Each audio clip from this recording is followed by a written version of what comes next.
Hello guys, magandang araw po sa inyo ulit. Nandito na naman tayo sa ating video tutorial na kung saan pwede kayong matutong mag mekaniko. Ngayong araw na to guys, itong multicab na to 6 valve, ang problema niya hindi siya nag-i-start. Ngayon, aalamin natin kung ano yung problema niya. Okay guys, magsimula na tayo.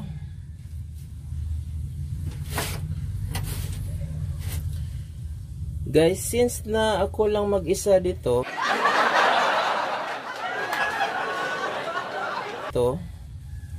wala akong katulong. Ang gagawin ko,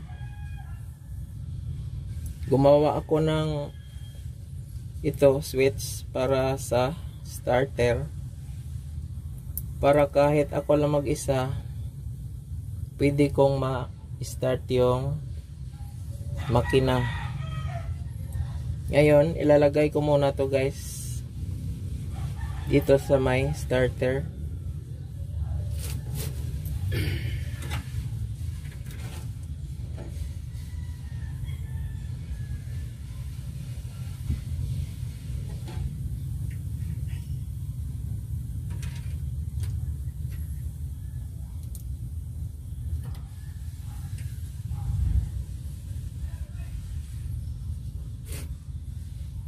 So, ayan guys, nalagay ko na. Tapos, iti-testing muna natin kung hindi nga ba umaandar. Ito.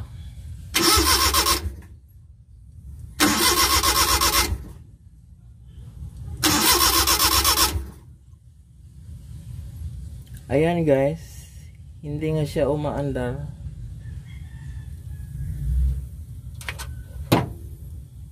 Ngayon guys, tuturuan ko kayo kung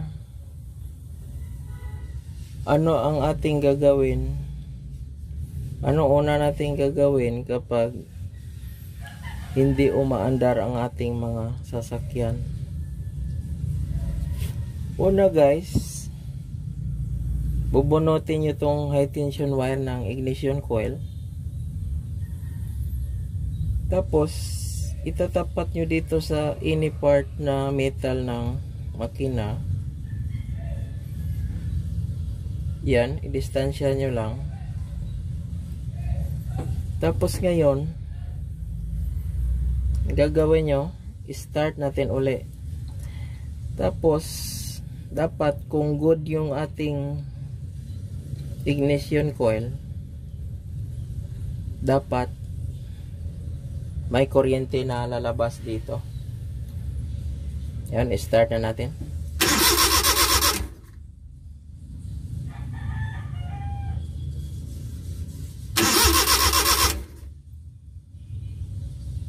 Ayan guys, kung makikita nyo, walang kuryente na lumalabas.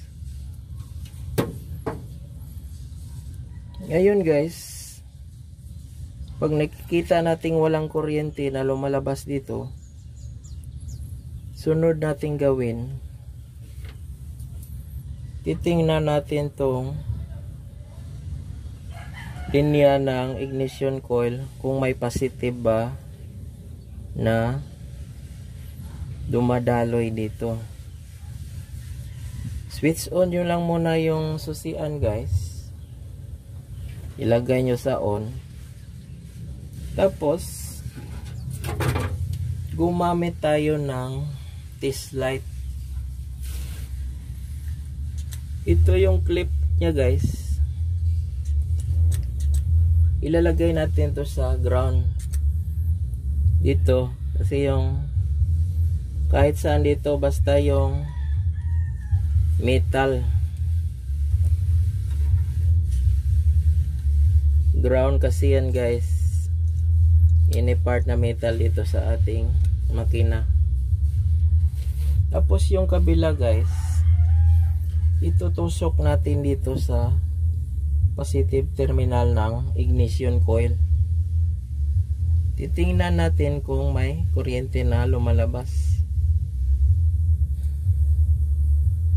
So ayan guys, kung nakikita nyo, mayroon naman siyang positive na dumadaloy dito.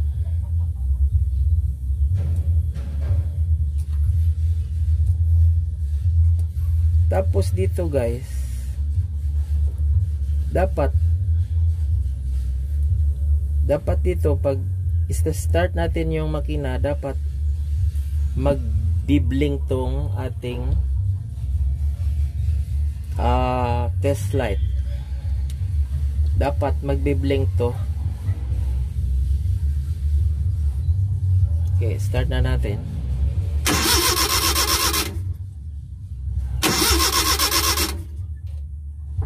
Ayan guys, hindi siya nagbi-blink.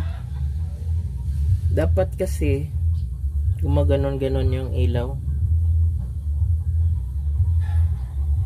Ngayon guys, since na hindi siya nagbi-blink, titingnan natin ngayon yung kanyang contact point, kasi ang design kasi nito guys, contact point. Hindi ito yung may signal generator, yung electronic. Kaya titingnan na natin.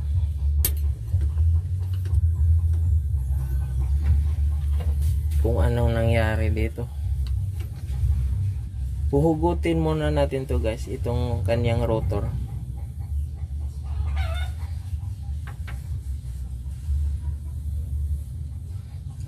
Ito na guys. Kung makikita nyo, hindi na bumabalik yung kanyang contact point. Kaya lang, papakita ko lang sa inyo.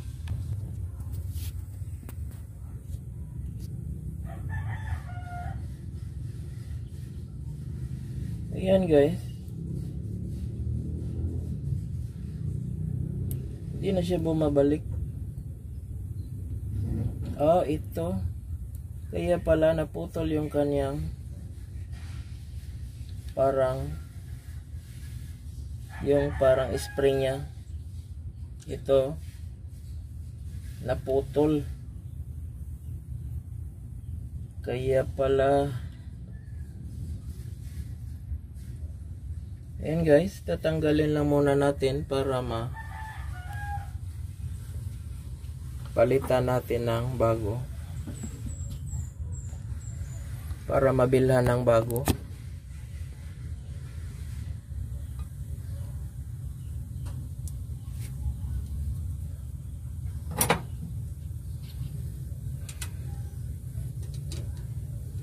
Sa pagtanggal guys, luluwagan nyo lang to para matanggal tong kanyang wire dito. Ayan. Ayan na, natanggal na. Hindi na to pwede guys.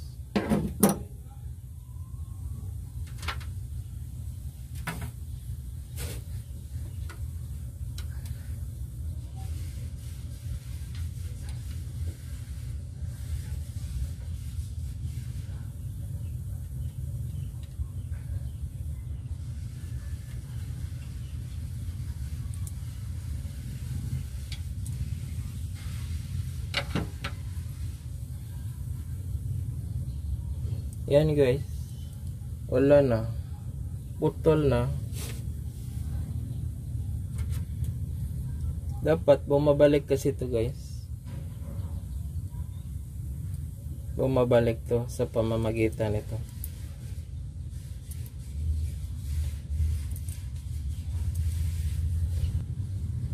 So ito na guys, nakabili na ako ng bago. Di ba ang dali lang?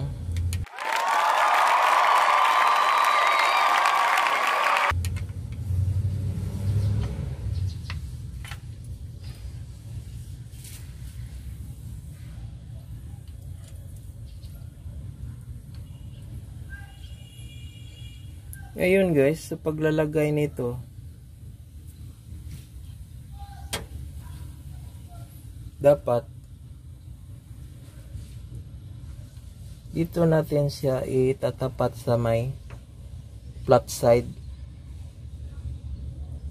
Huwag dito sa may bukol.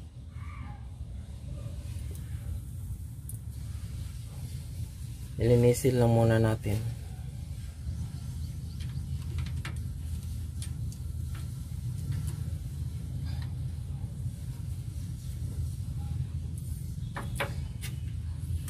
Tapos lagyan natin ng konting grasa. Ayan, may grasa naman siya. May pinadala silang grasa guys.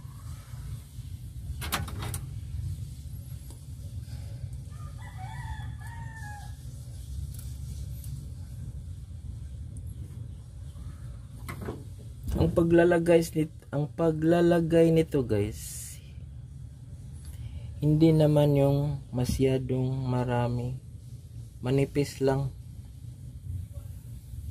Kaya nga ito lang yung pinadala eh.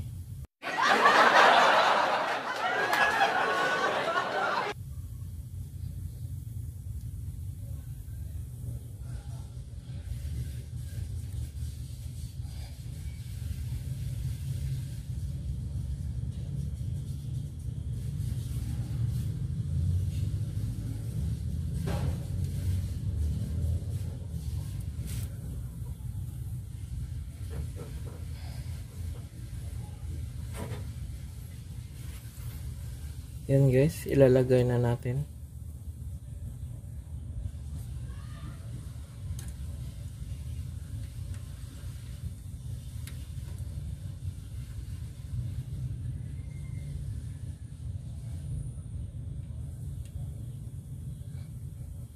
Ayan guys. Since nasa flat side naman siya nakatapat, hindi na natin kailangan ikutin yung crankshaft o yung ito, kasi pag inikot yung crankshaft, iikot din to. Kaya hindi na tayo mag-iikot kasi insaktong nakatapat siya sa flat side. Kasi ito guys, may tatlong lobes to, yung parang bukol.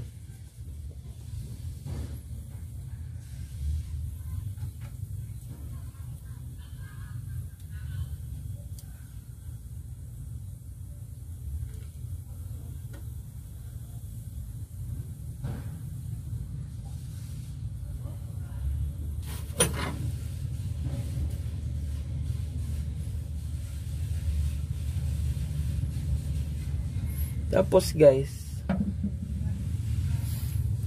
dapat may pillar gauge kayo.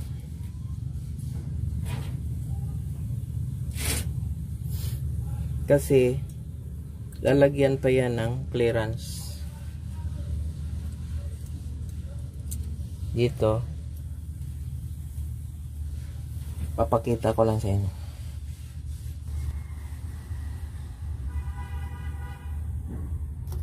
Dapat dito kayo maglalagay ng clearance dito. Yung ibibigay kong clearance guys, ayan, hindi na makita. Lalagay kong clearance guys 0.006.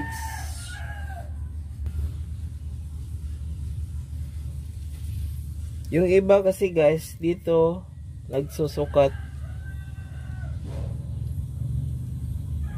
which is mali yun. Dapat dito kayo sa flat side.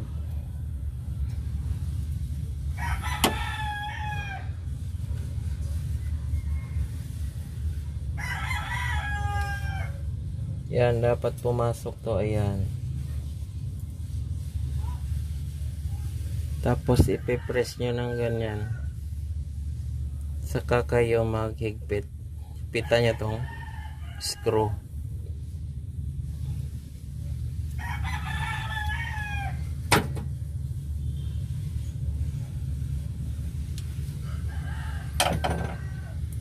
Tas ito guys.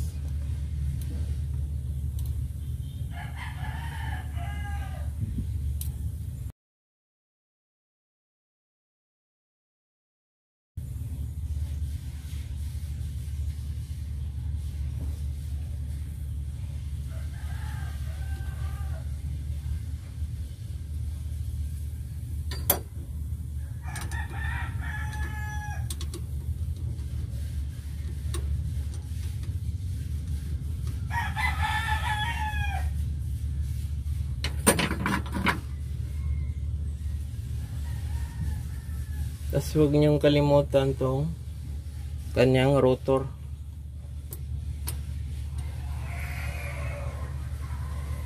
Ayun guys, babalik na natin.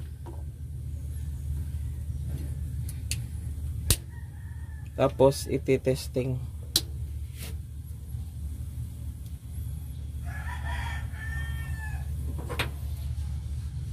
Tingnan natin ngayon kung magbi-blink yung negative side ng ignition coil.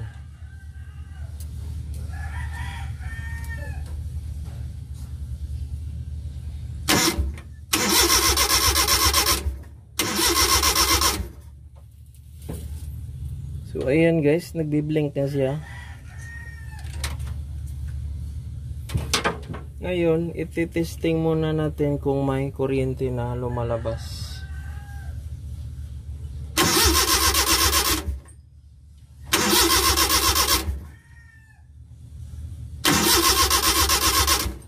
Ayan guys, kung nakikita nyo, mayroon na.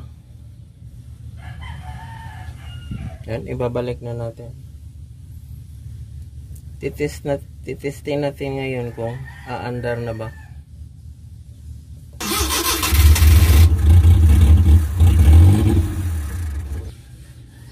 Ayan guys. Problema ngayon, wala na palang tong gasolina.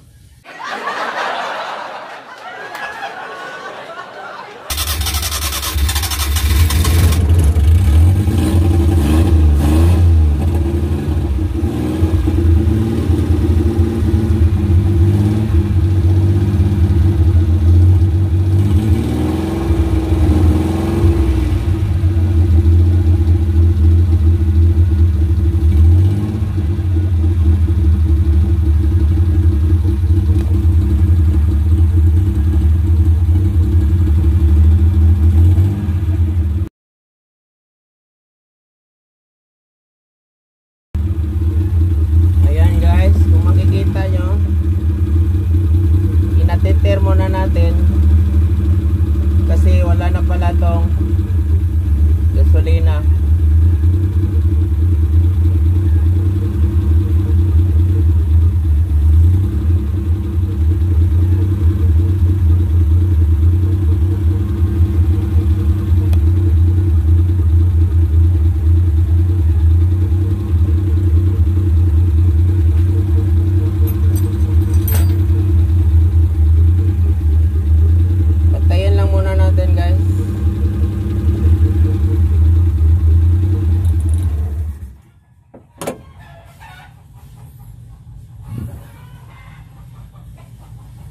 So, ayan guys.